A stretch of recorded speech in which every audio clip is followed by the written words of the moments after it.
هي بقى مهاد halkan isugu keenay inagu caafimaad qabna calan iyo ciidna isugu keen daray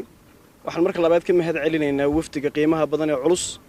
ee xilalka kala duwan iyo xasaanada kala duwan haya ee xilliga gaaban ee waqtiga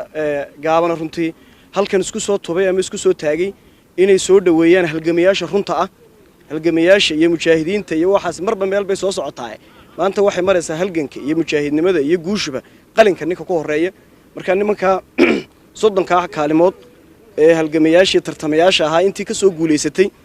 oo horay ay u soo sagootiyeen intii laga guuleystay runtii waxa dareen weyn lahayd inayna soo sagootiyeen oo ayna soo sooriyeen oo ilaa meel fog ayna soo raaceen kuwii laga badiyay ama imtixaanka maalintaasi ay ilaahay calafka kuwan hore ugu soo qoray iyaga sagootintii koobaad noo soo lahaa ee runtii qanaacada iyo qalbi wanaaga iyo calaf isku quurkaba runtii nagu soo sagootiyay waxa maanta labeeya oo farxad weyn oo ayna idinkoo miisaankan la naga hortimaadaan ad soo dhaweysaan tartamayaasha halgamayaasha soo guuleystay ad ugu bogaadisan qaran dhisan oo qiimo leh oo jecel inay ka dhasheen hadda dardar intii hore ka badan bay sii qaadayaan oo shaqo wanaagsan bay qaranka siin doonaan seexan maayaan oo nasan maayaan markay arkaan ummad noocaas oo jecel inay Soomaaliland joogto iyaguna tacabkooda shaqadooda ka muuqan oo halka ay shaqaalu doonayso ugu dambeynta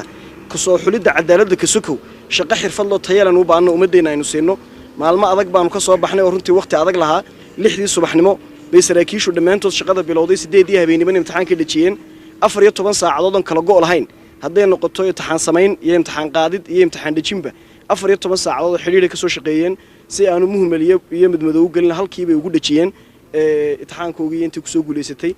mar labaad waan u hambalyeynaa dadka soo baxay madaxweynaha Jamhuuriyadda Soomaaliland ee nagu garab taagan qaran la wada leeyahay oo qurux badan oo hufnaanta iyo hanaanka loo marayo sugan yahay wasiirka madaxtooyada siyaasaddiisa fulinaya wasaaradda kale ee ku qancay runtii inay